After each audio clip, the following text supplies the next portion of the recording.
Hey everyone, welcome back to the channel. So today we're going to be taking a look at the Flysky FS-GT3C radio. So it's a 3-channel radio, but it's got quite a lot of functionality at quite a low price point as well. I paid £37, I think it was, which is about $40 for this. So let's get it out of the box. We'll talk about some of the functionality, have a look at it, and see what we think. So in the box you get your little guide and you get a little spec sheet. So the radio itself comes with a spare grip and your USB charger. It also comes with a receiver, bind cable and your aerial cover.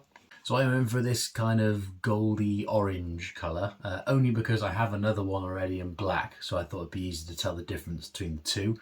It has a Li-ion 800 milliamp hour battery. So obviously you charge it via USB cable, so you haven't got to use AA batteries, which is nice because it means you don't have to go through AA's all the time. So it has an LCD display, so you can cycle through all the different parameters just by moving through the wheel. You can store memory for up to 10 different models in it. So obviously if you get lots of different of the Flysky receivers, put them in your rigs, you could set it up for 10 different RCs, whether that be cars, boats, trucks, you know, whatever it may be. I do use it, the other one, and the reason I got this one is because I share them across a few of my different RCs that I wouldn't use at the same time, so like drift cars, you know, trucks, things like that. And you know, I found it to be a really decent radio. So it's quite nice in the hand, so you can drive one-handed and steer, and I like the fact that it's got the nice foam wheel on it as well, so you know, it's nice and grippy. It has low battery warning, so when your battery gets down to 3.9 volts it will beep at you and tell you. The little LED here will light up as well. Now in terms of the actual functionality, so you can adjust your throttle trim and your steering trim just by pressing the buttons here if you want to. You can turn on your channel 3 here. You can also set your channel 3 trim, and you can do your dual rate adjustment. As you click on each one of these, it'll display on the LCD display screen. You can cycle through all the different options, so just to give you an idea of what it can do. So like I said, you can have 10 different models, so we can cycle through all the different models. So you can see we can go 0 all the way to 9, okay? And you can set the name on them as well, so they don't just stay random names. You can call it what you want. Like on my other one, I've got, you know, like Max for my Mad Max truck and GTR for my drift car and stuff like that, okay? You can set your trim on all 3 channels, so channel 1, 2 and 3, okay? You can set the dual rate on all 3 channels, so channel 1, 2 and 3. You can change the exponential on it, so if you've got a steering servo where you want to adjust the sensitivity, you can set that as well, and you can go from 0 to 100, and you can do that on all 3 channels as well, okay? It does also have this ABS feature, which I haven't used it, but basically if you have a really fast basher or something like that, you know, you tend to lock it up quite a lot and slide it around, you can use this ABS function. So it's like a real ABS braking system where it'll basically pump the brakes for you. You can do your endpoint adjustments. So for your steering servos, you know, you can adjust your endpoints left and right.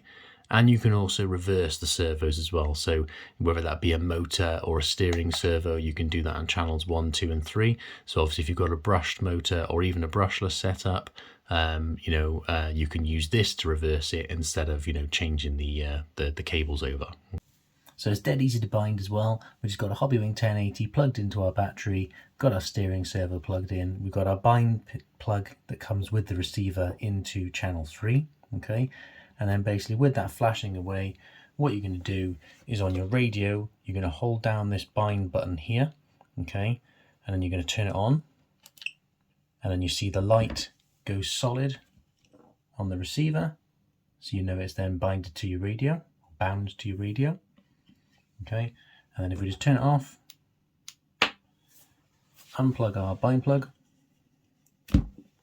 okay? Once you've unplugged your bind plug and you turn it back on, you'll see your lights then solid on your receiver. So you know it's then bound to your radio, and then obviously you can give it a test. My steering servo and motor are both dead. They're just examples to get some power. So I can't actually show you it driving. But yeah, that's just how easy it is to bind. Just nice and simple. So that's everything you get with it. Like I said, in the box, you get your USB cable, your spare handle, your bind cable or your aerial cover, your receiver, and then obviously you get your actual radio. So yeah, for the money, I think it's a decent little radio, you know. I haven't had any issues with mine. Like I said, I've already got the one in black, which I use with my Camel Trophy Defender. I use it with the Tamiya in the back here. And I use it with, or my son uses it with his drift car. So this black one, you know, we use this quite a lot already. I haven't had any problems with it. You know, really happy with it. Decent sensitivity and everything as well. Really easy to operate and change all the different settings. Dead easy to cycle between the different models that you want to use. Yeah, so I would say as an entry level, you know, multi-memory radio, I would say, you know, it's a really good buy, you know, especially for what, $40, 36 quid. You know, it's not bad at all. Obviously you can get different ones with even more channels. You can also get ones with built-in gyros as well. This one doesn't have a built-in gyro. It's kind of more the entry-level line. But you know, if you're thinking about you need a radio, you know, as you can probably see behind me, you know, we've got quite a lot of radios. So, you know, if you don't want to have loads and loads, maybe you only take your RCs out one at a time and you're fed up of having, you know, all your transmitters take up loads of space, then something like this is a good option. You know, up to 10 RCs you can control off one radio. So if you're only going to take them out one at a time, you know, you could cut down on all those other radios. Plus, you know, the functionality with this where you can do, you know, your trim, you know, you can do the reversing of the servo, the ABS, you know, it's got quite a lot of functionality for not a lot of money. I haven't had any issues with range. Generally, I use mine for crawlers and drift cars, so obviously we're closer to it, but I believe it can do up to like 90 meters or something like that. So for crawling, you know, you're never that far away from your rig. I'm not sure about if you were going to use it for like a high-speed basher or a boat, but you know, I think range, you know, shouldn't be an issue. So I hope you found this review helpful. If you've got any questions, then drop us a comment below. Give us a like if you enjoyed the video. Subscribe if you're not already subscribed. Thank you very much for watching, and we'll see you in the next one.